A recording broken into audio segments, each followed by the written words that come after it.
so many things that come to you. And how do you go on with the day? And those are the tools to how a certain philosophy of how to approach it. Like, okay, take a step back. What is it that you can control? And what is it that you cannot control? And the things you cannot control, you don't do much about it. And then the things you can control, which again, perception and action.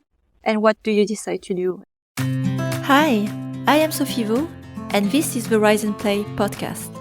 In the show, I sit down with influential thought leaders of the gaming industry to deconstruct how they create the best team and company cultures in order to create the best games.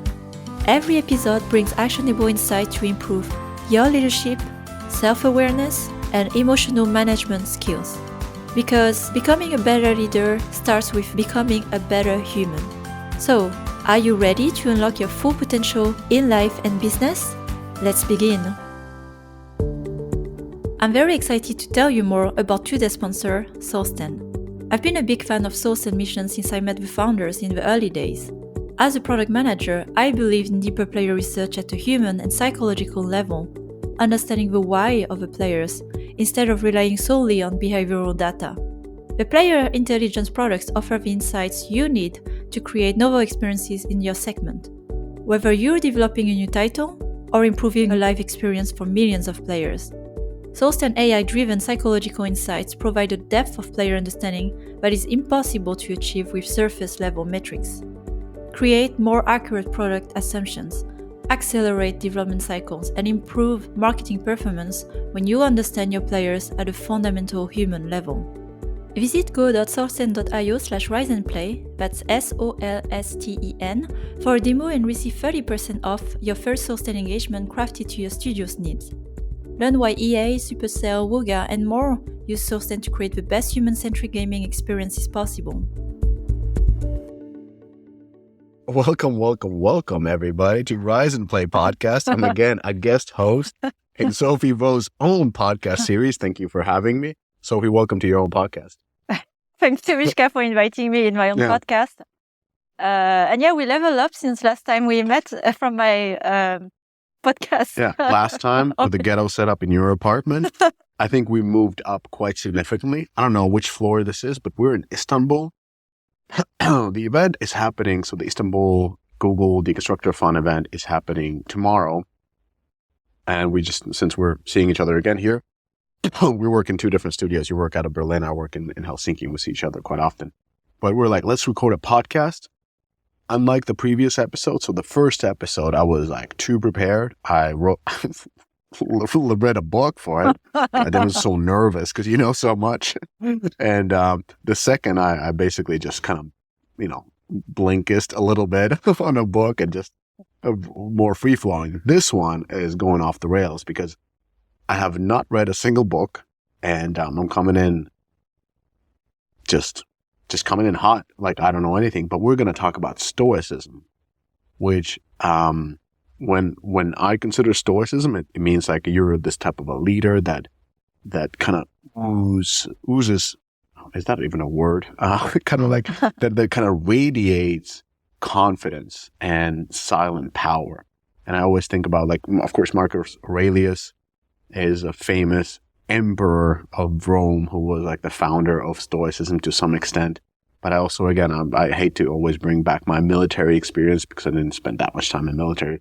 But we had some commanders who were stoic, in my opinion, because I think that is very much appreciated in a high stress environment like military, where you have leaders who are not panicking, who are not reacting, but they're sound men who you would follow in a difficult situation.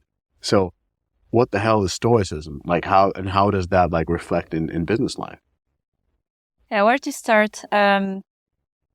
Because I can give you a theory of Stoicism, but here that's not really the point. Here is like more back to leadership, and as we speak with the Rise and Play theme, how does it help in leadership decision and so on. So Stoicism is a movement, of philosophy and way of thinking, from Marcus Aurelius and other philosophers, Greek times, and then Romans and so forth. But many principles that have been incorporated in daily life today have been lost, and I don't know if it's the trend of the day, they're back to the modern movement. So I'll just explain maybe the principles behind Stoicism instead of a theory. It's basically, there are three pillars around it. Like one is really about a perception. So what do you see? Because a lot of things we see are perception, and we tend to take what we see for the truth. So that leads to a lot of issues that we will get into. Second is like action. What are we doing, right? So the way we act, we talk, everything. So control, management of your own action. And the last part is about wisdom, in the sense of understanding what you have influence on, what you can control, and what you don't have control, and focusing on what you have control. So when you have those principles, is like there are many stressful situations that come to you every day, like little things. I don't know, like oh, I will miss my train. I will come late at work, or I have something unexpected, or I'm dealing with stress, or I'm dealing with stress. Someone else is like so many things that come to you. And how do you go on with the day? And those are the tools to how a certain philosophy of how to approach it. Like, okay, take a step back. What is it that you can control? And what is it that you cannot control? And the things you cannot control, you don't do much about it. And then the things you can control, which again, perception and action. And what do you decide to do? And we can get more in detail about that, but that's kind of a theory, starting principles. And then we can discuss maybe concrete case, like how does it help? I don't know, in some difficult situations. Yeah. So let me just summarize, like, what do you see, like your perception of things that are happening? What kind of actions do you take? Like, what are your reactions or actions you take based on what you see that is happening? And then this third combination is like wisdom. Like, how do you, like, what do you, what is your experience, or like, how do you approach, how do you solve problems? Like, what is wisdom on this kind of? Like, wisdom is really more, the wisdom or discipline, like to really understand what you can and cannot control, right? So it's like the wisdom to not try to act on the things you don't control. So it's an act also of discipline. It's like, first you need to have clarity on the things you can influence or not. And then you can actually decide to influence your perception or your action. Yeah, I like coming like, so I don't know if this is right, but when I'm thinking about Stoicism, it's that sort of like calculated, meditated action, versus like when I consider, like, I'm slowly, very, very slowly trying to develop myself away from reactivity to, like, we've had multiple discussions, even like one, like over lunch, just like half an hour ago, discussing work related stuff. But my method, what I've been, like, I'm just testing, like, is this going towards Stoicism or not? Like, as you know, like, my method is always to zoom out, and I talk about that 5-year view. That helps me personally because I am a hothead. I'm very, I can be very reactive. I can get quickly angry. I get quickly happy. I'm like very emotional in many times. And that is not good in a position of leadership. So I've intentionally slowed down the pace of everything. Like, we don't have to answer this now. This is not important right now. We don't have to take action about now. Where previously, like, now. Like, let's close all the gaps. Let's rush, let's run. And then the second thing is, what has helped with that is really like, let's look at this from a different perspective, like the 5-year perspective, or the objective perspective of almost like putting yourself in a consultant role, or like, what would I advise somebody in my situation if I would be talking to my advisor, which I also do, but like, what would be the advice here? And think personally that has helped me a lot, because especially in the beginning of the startup journey, I felt like everything has to happen right now. And there was like a lot of self-induced stress versus like, is this important? Can we talk about this next week? Like, do we have to take an approach? So I don't know, like, is this type of Stoicism thinking, or like, how can I improve that even more? Well, if I break down what the example you just gave, it is the principle I just shared. So first is like you having clarity, right? So when you zoom out, you gain more clarity. Like, what's the big picture for me? Like, why am I here? Like, why do I care? So first is like taking a step back to gain clarity. what's the situation, to read, instead of like reacting and acting. So just that already is like an act of discipline where you can catch yourself in the moments like, oh, this is a situation where it's tempting to just answer now and just to, because when we react, it's a burst of emotion that we need to, it's uncomfortable. We need to do something to just, I want this to stop, right? And it's not conscious, but it's like, oh, I feel stressed, or I feel lack of control. And so you will do something to really not have this uncomfortable feeling. But when you decide to not act, so you sit with the feeling and you take a step back. So there's a clarity. And then when you zoom out, you change your perception. Like that little problem that I want to fix now is like, what is the big picture, and how do I change my perception of a situation? Is like, we discussed, without going in detail, like something that was really uncomfortable and negative as an event itself. But when we look at it, zooming out, oh, it's an opportunity for growth for my big picture and where I want to go. And if I approach it this way, nothing is negative, right? So you already are influencing your perception. And then the last piece is action. So now after you shifted your perception, I was like, okay, how can I approach this? And instead of fixing the situation or removing the problem or, whatever, the person causing the problem, how can I incorporate this in something more sustainable that will, fit the long-term picture? And it's actually a more wise action. So back to the wisdom. So this is kind of a loop, like first clarity, awareness. It's not necessarily control of emotion, but it's awareness first, and then perception. And then, okay, what is my action to do exactly what I want to do, back to the clarity I have? Yeah. What would you, like, first of all, I'm really happy that you are quite Stoic person, but not always. I've seen you lose your shit. Of course. So it's so helpful that you are actually a human. And, and like to all the listeners, like, yes, Sophie sounds really smart, but she has her moments and she's actually a human. I'm like, yes. Yeah. Oh yeah. She lost her cool. Oh yeah. And then I got to kind of calm you down. I was like, oh, I'm very happy that you're not always Stoic, but I'm I'm the other side. I'm mostly not Stoic. And I'm asking you for, like, how would you approach a founder? Doesn't, or that's a founder, a person who's, I'm just using a founder because they tend to have the most stress.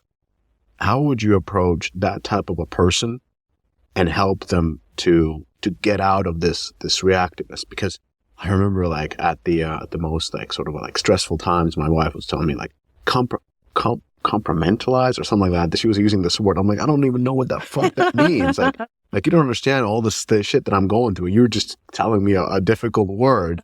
And it's just like, so I was definitely on the low scale of stoicism and not being able to zoom out. But how would you help a person to get out of that emotional, like emotional loop? Other than my best advice is like to remove Slack from your phone, which I've done.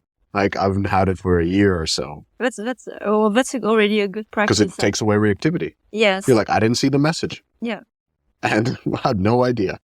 So, it's actually, the Slack example is a good one in building habits, right? So back to, I do understand what your wife meant to say, but in the moment it's not helpful because it's not a rational thing. You can understand the concept of it, like, oh, I need to be calm when there's a stressful situation, but doing it and it's not the same. So I believe a lot in building habits to get clarity, right? So if you understand how the brain works and getting clarity and have awareness, it's like, first, how do you read yourself? And I do believe a lot in physical health and here physical activity, because when you can read your body and scan your body, and I'm not talking about something it's actually really physical, right? When you are going cardio, you can feel your heart, pounding. Cardio? Cardio activity. Just kidding. I mean, you're doing this all the time, because I just know about it. So the thing is, when you need to catch the moment when you have you find yourself in a stressful, identify the situation. So what are the habits that will increase the odds that you can catch yourself, right? So physical activity. How do you build habits to have it? Some people use meditation to be always connected, present in the body, or journaling. We talked about the inner speech, like be connected always with what's happening in you too meathead for that. I understand. Yeah. But it's like building the habits, and it might be different for each person, because once you have the habits or the safeguard, I like to think of safeguard system, then it just give you some steps more ahead before you get to something you will regret, right? Another system is once you start to feel really emotional, you start to share it out loud what you're gonna do with a group, your team of co-founders, and somebody can stop you like, this is a terrible idea, please don't do anything about it. But your habit is just to talk about it before you act. Yeah. So that could be one, or the other one that I have found useful for me, and it's harder sometimes more in personal situation. Like in the moment, I just have this rage, I need to act on it, and I write to myself. So I write a long message, and I think you do. And I also write, but I never send. Yes. I write replies to you and don't send. Yeah, but this is a habit, right? And you do it once, where at first it's like a bit of an effort, second, and then you incorporate the habit, it's part of you. So then what it does, it kind of helps you overcome the urge of the action with emotion, but then you have, again, slowly the clarity, like, what did I meant to do here, what to say, and then let it happen. So for me, one of the habits I have, it's like almost a principle for yourself. I will answer tomorrow. If there's something that is overwhelming me, I don't have the answer now, it's okay. After a night of sleep, I trust that my brain will work during the night, and then I'll see something else. You don't have sleepless nights because of that? No, but that works. That works for me because I do know that I will have the answer tomorrow because I have practiced it multiple times, and so I can have trust in the process. Or something else, for example, I don't want to forget that I want to say this or that, and sometimes exactly I have sleepless night. I just stand up, I write to myself an email with all my thoughts. It's there in my backlog of things to do tomorrow, and then I don't have to think about it during the night. So first it's important to build a habit of what works for you to catch yourself to get the most clarity. And that might be different for people. Because then you trust your system instead of trusting yourself to manage yourself, which is not always possible when you're in emotional state. I can give a little bit about that's a great answer. That hasn't really worked with me. I can tell you how I found what kind of starts leading me towards that direction if it helps listeners. So as a leader, I'm very much an extrovert, I'm a chatty cat, as you said. Like I need to talk, I need people to talk, and that is how I solve different things. So that's already challenging from a Stoicism perspective because I have to initiate conversations in order to get my thinking out loud. So the way I've removed this feeling of like you have to do everything right now is by accepting the ultimate failure. So yes. So this I don't know. I sound absolutely horrible, but Band of Brothers, because it's another military reference. Like somebody references to, like somehow it just comes out of this podcast. I don't talk about military that often. But Band of Brothers is like one of my favorite shows. And I don't know if you've seen it, but, and if you haven't, like treat yourself. But there's like one episode when there's like, it's the Second World War type of thing. And there's one lieutenant who's like insanely brave. They're like, how is he so brave? Just embracing, like, just doing crazy stuff. And he tells them like, oh, I already think that I'm dead. So that's it. I'm just doing my thing because I'm actually dead. And like everybody else is trying to protect their lives and he's dead, but he's the one. So I kind of take that thing not in that radical level, but I already kind of go through of like, what if I had the ultimate fate? Getting fired, company dying under you. All that thing, and just accepting that has already happened. All right, now that's out of the way. Let's move on. Let's operate without fear. And this is exactly a Stoic, actually, a way of thinking, because you are shifting your perception again of the situation. So, what is the worst thing that can happen? And if your mind has already accepted, what is to be afraid of, right? So that's a great example in that sense, and it's a great habit as well. It's like to push your thoughts to the limit of what is really the fear. And if you've already accepted the worst outcome, what do you have to fear, right? Because you lived the worst outcome in your mind, and you're like, not that bad. Yes. Or you have already solution, right? But I think for both of us, then You can relate to that. I think often of, not every day, but, I can lose my job any day, or I could be, and then it's going to be fine. Yeah. You prepare for it. Like, even like people say, well, it's hard. It's like, well, I financially prepared myself. I always have, whatever in those books advise, like, this is the money set aside for this, this, that, like that's, because of accepting the ultimate failure, I've done the preparation, and through that, it's just like, it just takes the other stress away in many ways of the ultimate failure. And of course, I'm not thinking every day that I'm going to get fired, but I've kind of like prepared myself mentally. So it just helps me to remove the fear. Now I can just operate in a way that I think is the most, is the best for the company.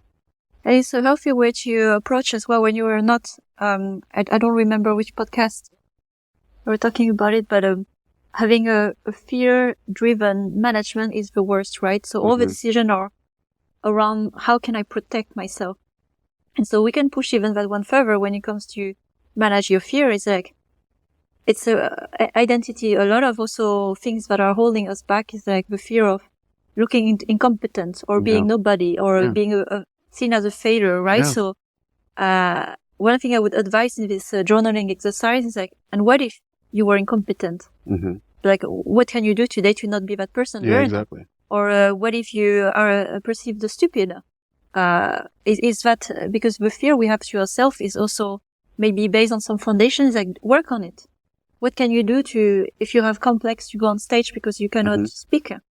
Go public speaking training, So, again, it's like, I think you can push it even further. The fear is not materialistic, but more identity and ego, because a lot of things are ego based on fear. Yeah. And you can kind of like sort of deconstruct going back from the steps of the failure, kind of like what do you do of not letting that happen? Because at that point you're just like, well, if this happens, then that leads to failure and that and so forth. So kind of taking a step back.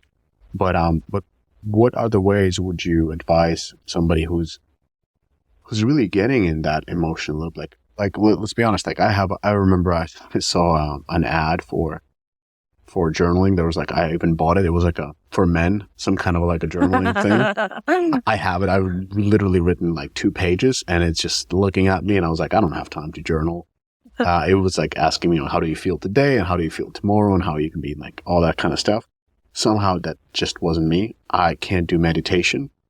I kind of do it, but I don't do it. Sports for me is meditation. But like what other ways would there be? Like, how would you advise somebody who's like very emotional?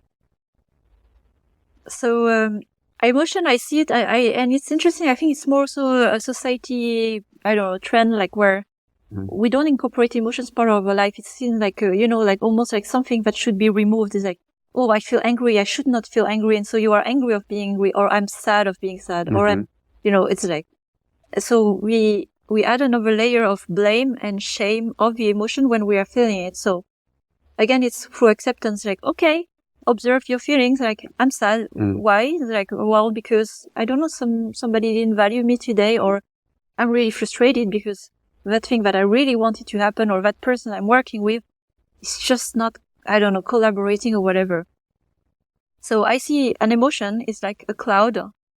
It passes. It will go away at some point. So if it's again acceptance and perception that you shift, is like, if you understand that this uncomfortable feeling you have right now will go away, you can just enjoy the ride and let it pass, right? So you don't have to be frustrated of feeling an emotion and trying to suppress it. Like, what can I do to remove it? It's like, just let it be. I know it's easier to say than to do, but again, it's a perception shift to understand, like, it will go away at some point, and then trusting when you recognize you are in an emotional state, knowing that your decisions that you will do will be of lower quality than the ones you can do with a calmer mind. So if you do care of making the right decision for your company or for whatever in life, big decision, never do them when you catch yourself in emotion, and do something else. Yeah. It's like go for a walk. That's why I don't believe in fixed working hours for especially roles where you need to make really important decisions.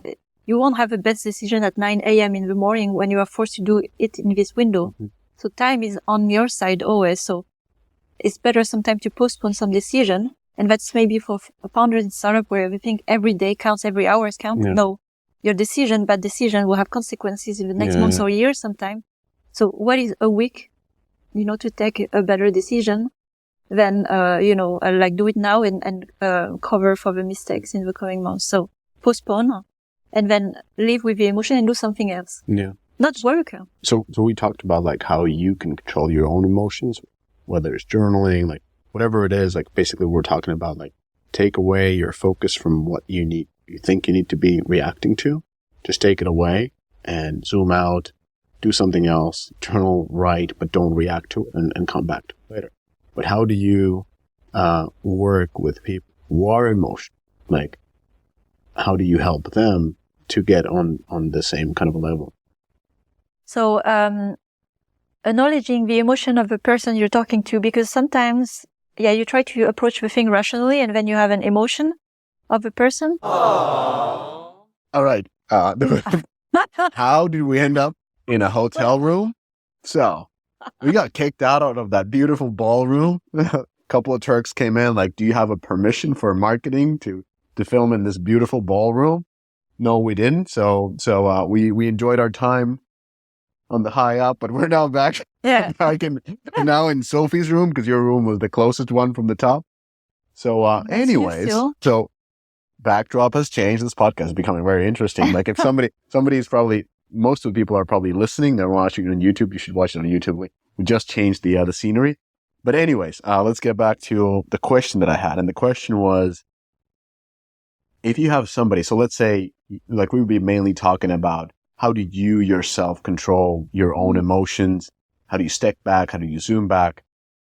So what about other people in your team, or who you're working with, and they are getting emotional? How do you coach them? How do you help them? Because part of it, of course, in Stoicism, the way I see it is when I have a Stoic leader, it's easier for me because he or she is the pillar around which the waves crash and everything is fine because that person is not freaking out. That person is strong and solid. And I wish I could be that person. but what other ways there are other than that sort of a confidence that comes from a Stoic person? Yeah, so this is much harder, of course, to influence someone with emotions than managing yourself, right? It's again like, what is your area of influence? But you do have influence. So again, I would say here is the case of influence on action and what you say and how you behave. Mm-hmm. So we have a tendency, and I made quite many mistakes there. So like I was saying before, I don't know if we'll be still in, but I'm totally not mastering the topic, so I'm learning. You're not? No. Yes. So I'm learning each time I'm trying, but that's the point of practicing, right? Until you understand, you get new intel, and then you get better. Is in the moment we believe that when we're dealing with someone who feels emotionally charged, let's say it this way, that we're rational. Like I come as a Stoic, it's fine, everything's fine. It's not that bad, or things will, you try to rationalize the situation for the person to see what you see, because that's how you would handle it. The limit of that is the person is not in a state of mind to even understand what you're trying to explain rationally. Like it's fine, it's like not so serious, or, what's the worst that can happen? So what I have found then more helpful is to mirror, actually. I learned that through also coaching techniques, to create a connection with either your report or somebody you're really trying to help, to mirror their feelings. So when you can see is like they're angry or upset, first you need to be able to catch it. So it requires as well some really good skills of observation and reading. It's like by you saying this, so just explaining, describing the observation, or by the action you've done, I sense you're really angry right now. Am I reading this correctly? It's like, yes, I understand you're really angry because So just acknowledging the emotion, and the person is like, oh. So there's something happening where the need sometimes when a person is emotional is actually they just need to be seen. But they don't need even this to be resolved. Sometimes when they come to you with an emotion, they they need to cool down. Like I see this sometimes. I learn as well in leadership training. It's like a bit an elevator, you know, like when you are all pumped up and you are really emotionally charged. No point to try to rationalize a person, reason a person. Try to take the elevator down. And what is the way is like first verbalize the emotions, acknowledge them. I see you. I empathize with you. It's like I don't have to feel sad with you, but I can see your sadness or I can see your anger. I understand. And suddenly like, okay, I'm not, you know, it's like, and that has helped because I know myself as having experienced it, especially in coaching because they are professionals for that. Like it just helps sometimes to acknowledge the emotion. And then you can have actually more like a normal conversation. Okay, how are we solving this? And at this point, like, I know the answer. I know what to do. Thank you. So sometimes just listening and mirroring is a good way to help. And we think sometimes as a leader, we are here to bring the solution in. And this is where the nature of our job is changing. Sometimes I ask myself, like, I thought I had like business product management skills to bring to a table, but this day is more like listening skills and mirroring and paraphrasing, you know, repeating what the other said. And if they don't need you after the end of a conversation, it's like, thank you. It was great. Bye. Like, okay, good. Yeah. Have you experienced that? Do you know what I'm talking about? Yeah. I mean, like even going back to the situations that we have, it's a lot of it is just listening and the worst thing possible, like, you know, I might have had today an interesting conversation that came in, like a person had a high level of frustration, and that was affecting his emotions significantly. And again, just listening and understanding and agreeing. And in my mind, I was thinking like, wow, like this is what my mind is like, you know how this could be really bad if I would just start confronting everything that is being said. Then we can go like this talk would go so bad. And I was just kind of laughing at myself, like old me would have probably gotten like hard against hard. Like, let's go, motherfucker. Let's really like joust our ideas against each other. But yeah, it's like, and you just like flow like water around things and listen, agree, ask more questions. And even if you disagree with something, you can ask like from your perspective, like, okay, well, I hear what you're saying, but how would you then do this? And give them another perspective and give them again a chance to answer now that they have a little bit more context about what is going on. So that is actually, damn, I think you've rubbed off on me. I've never written any books on any Stoicism, but I've gotten like a little bit bits and pieces, maybe by watching you behave, that I've also kind of like gotten a little bit of that. So. Yeah.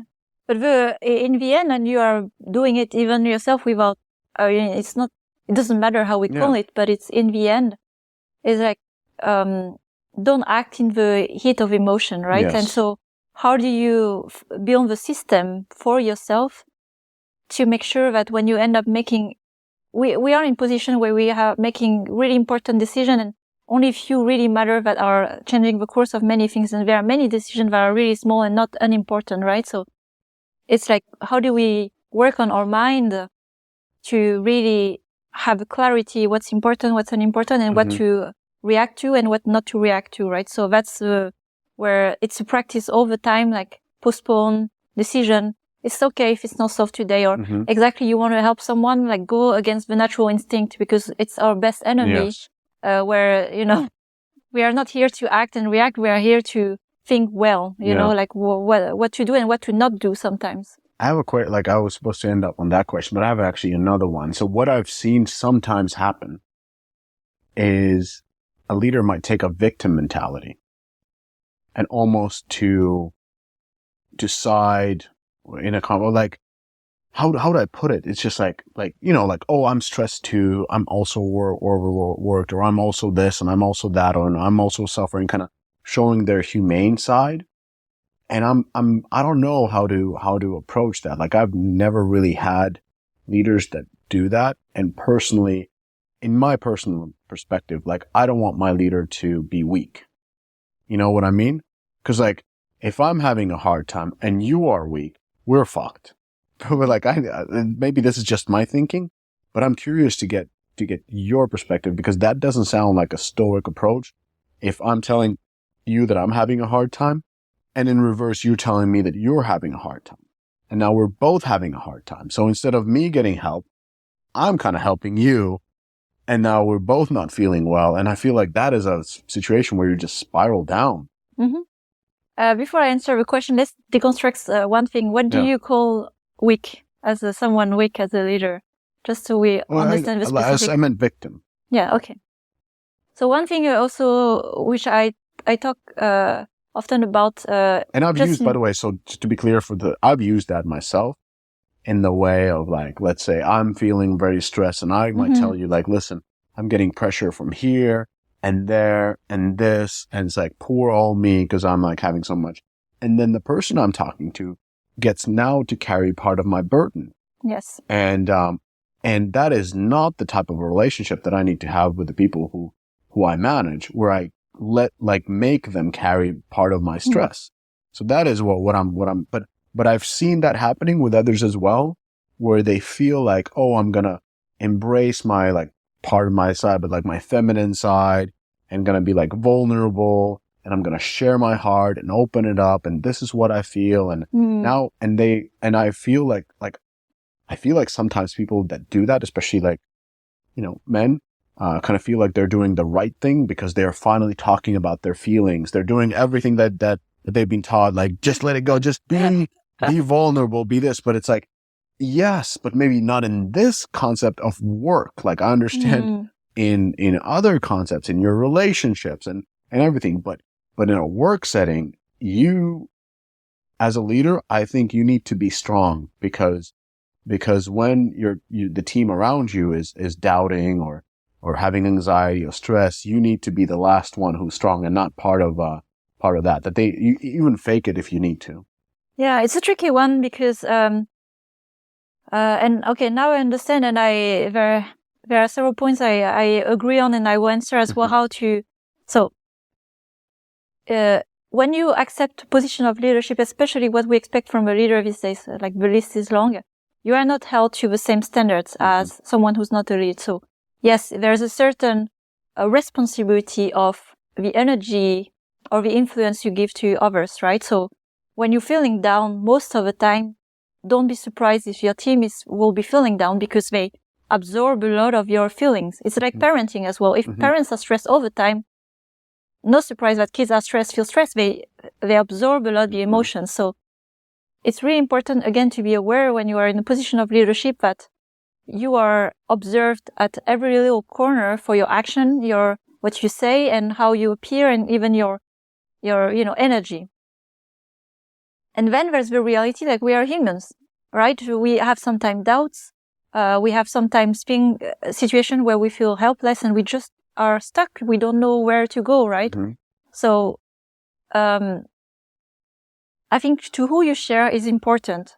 So to your team, unless you really want to create a relationship of connection and trust, because your team will know when you're stressed. So you don't even need to say it, but they will think you are stressed maybe or under pressure for the wrong reason. Like your boss is trying to fire you, or your boss is like shutting down the whole studio. People imagine things. So for this purpose, I would be a leader. I would actually share openly.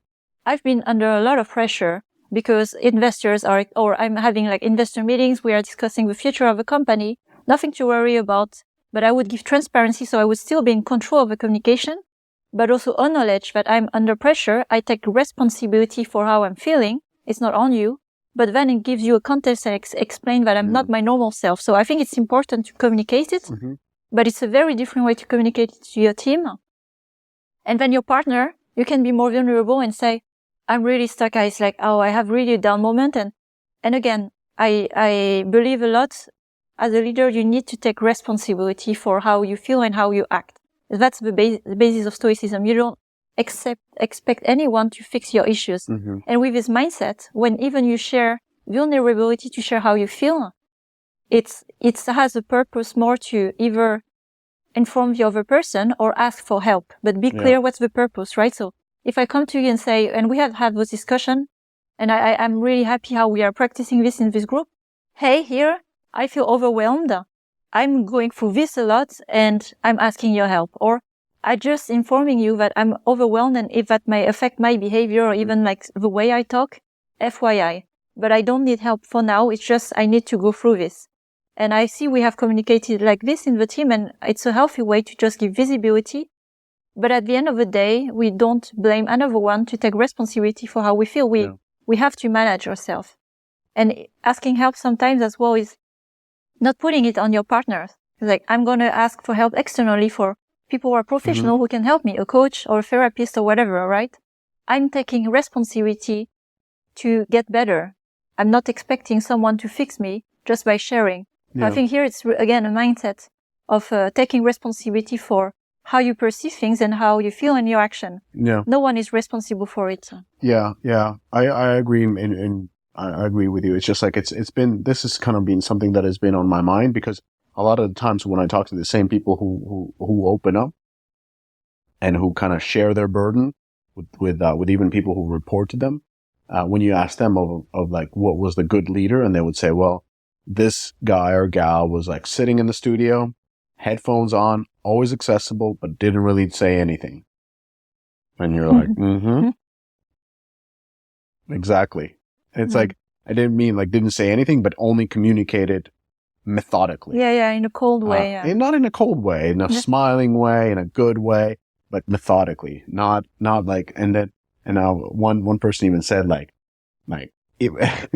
if the studio would have been closed down the next day, nobody would have even had a clue. They're like, what? Really? It's like, we would never have guessed based on your demeanor. So that is like, the people themselves told me that is the type of a leader that they described was really good, who they worked with. And I think that's kind of like mirroring back. It's like, exactly. So why wouldn't we be those type of rocks in the studio that when things feel chaotic, you're the rock that people can kind of. But it's about reliability, right? It doesn't mean that you have to hide everything, because we are in times changing where people need to connect as well with their leaders, right? They feel the human part. So if they cannot trust if you're all the time like not feeling anything, it's like, what? That person is under pressure, and they're like, everything's fine. Is like that's a very good point. So yes, in those type of situations, also they mentioned that person, and I can attest to that. Like, working with people who are too stoic at all situations is impossible. Then it's like you're like a walking chat GPT. How can you trust them? Yeah, it's like that doesn't make you're an android. But they would mention also that same person who was like the rock not physically, but who was this person who was just very stoic and always communicated correctly. But then when, we're in games, when they would play games together in the studio, he would let loose and be fun and like all that tough stuff. He would be himself.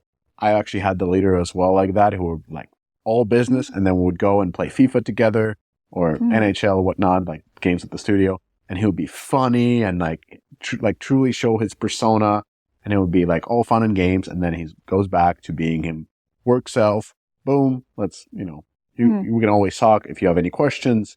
I'm always going to communicate clearly about the company strategy and this and that.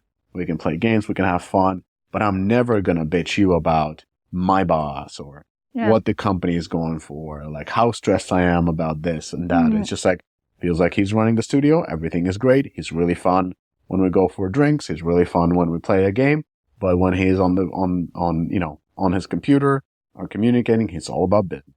Yeah, but it's the responsibility of leaders to not overshare things that are not helpful for teams. What are they doing with this information? And the other, I would say, shadow part of that story, when you are strong, always like showing composure, it has a cost on yourself where you put a lot of pressure on yourself to always be that strong leader, stoic. And this is how as well we have burnout, because people are completely disconnected from how they feel and just acknowledging that they are under stress. So I think here again is acknowledging the emotion and finding the right channels, the right support network. Is it your business partners? Is it external? Is it your personal life? Because you need to discuss still those things, right?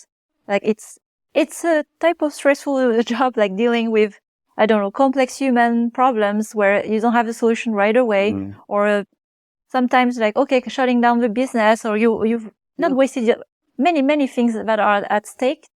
And it would be a lie to not acknowledge that there are things that can cause stress. So it's not to say leaders don't need to talk about those things, but they need to control who they talk to when they have to share those things, how they feel, and also be clear why they are sharing for which outcome, right? Again, it's about clarity. So back to the initial conversation, self-awareness. Like, why are you doing this? Like, what's the need? And take responsibility to solve those things going forward, which again makes it really hard as when you take this responsibility, you are not held to the same standards, but if you are really in it for the ride, it's amazing for personal growth as well, because you have to keep composure and manage those things, but improve as a person and change as a person. So let's wrap this up, but I think these are important discussions, because a lot of the times, or most of the times, when we think about people who are in leadership positions or our aspirations to be in leadership positions, don't take into account of what the actual job is. And it's always the perception of like, oh, I want to be this because I want to do portfolio management. Think about how we do this and that and this. And it's like, most of the time when you're a leader, all you do is listen and make decisions, and listen more and align and make decisions, and listen and align and make decisions. And control your feelings, control your emotions. So no wonder many are alcoholic. No, I'm just, but it's an interesting job, and it's a totally different, as you said, it's not building on your skill set that you've had before, but you actually have to build a new type of a skill set. That's why your podcast is so important, in my opinion, is because it teaches about the craft that you need to learn as you transition from individual contributor or a team lead or a game lead into a position of a leader of various principles. And it's a damn hard transition. Not everybody succeeds in it. Not everybody doesn't even have to succeed in it, because other tracks are more interesting, more fun, more rewarding. So take it with a grain of salt if you really want to become a leader. And as working with you, Miska, I wouldn't have believed that, but now I know, because it's been 6 months. You've been also growing really amazingly in this journey of acting stoic in many ways without even knowing about it. So that you can take away all the war movies that I watch. I think they're just dumb entertainment, and I'm like, okay, interesting. Yeah, but I can see the evolution, and this is exactly the skills that we keep learning every day. And no one's perfect. I mean, like, you have seen me lose composure as well. So that's what I want people to also take away from this, is like, Stoicism is not like, I don't know anything about Stoicism, but okay, so my perception of Stoicism was very much something unattainable. It's like all the books, Marcus Aurelius, this, that, you can say anything and they're just composed, but it's actually just a way of thinking. And I'm still myself, a chatty cat. Like, we were trying to get a kebab here, and it took us an hour because I was talking to everybody. You're like, just stop, just walk past people. Because I'm still in myself, and I still, say absolutely stupid things among other people. But I think I've a little bit learned to control my emotions, and just by zooming out and constantly thinking that I'm already failed. I have failed at all of this. So let's get over that fear, and let's just act like that has already happened. Yeah. And then you chill, and everything is just a bonus, right? Exactly. Then you've passed the, like in the racing game, you passed the time gate, and now you're on the bonus round. You can just go and see how far you get. Don't worry about getting to the next checkpoint. Yeah. Exactly. That's the spirit. All right. On that analogy, with two different settings, two different changes, the sun is setting over the beautiful, can we say Istanbul is beautiful? Istanbul is interesting. Istanbul is large. We haven't seen enough of Istanbul. This is my second time here. We have a beautiful cemetery here on the background with the skyscrapers. It's a wild city. So we're going to hit the night of this wild city right now. Yes. All right. Thank you, everybody, for listening. Yeah. Tune in to Rise and Play, subscribe, because it helps. Actually, no, it doesn't help. It's just very nice for Sophie. If you like the podcast, if you leave a comment, and if you subscribe, she really enjoys it. So please do that as a favor for her. And if you're on Spotify or Apple, if you can just leave that 5-star if you enjoyed this conversation, Sophie would also enjoy that. This is not my podcast, so Thank you, give her a Miska. shout out. Thank you. Thank you. Thanks for listening to this latest episode of the Rise and Play podcast. I am trying to grow a community of conscious leaders across the industry and beyond. So if you want to join this movement, please share the podcast with other conscious leaders, because we have so much more we can learn from each other. Also, please don't forget to follow the show so you don't miss out on future content. Every episode is packed with actionable insights that will help you improve your leadership skills now. And if you are interested in learning more on the topics that we discussed today, you can find more insights on riseandplay.io, and there you will also find my free masterclass on conscious leadership. So, have a great week, and until the next time,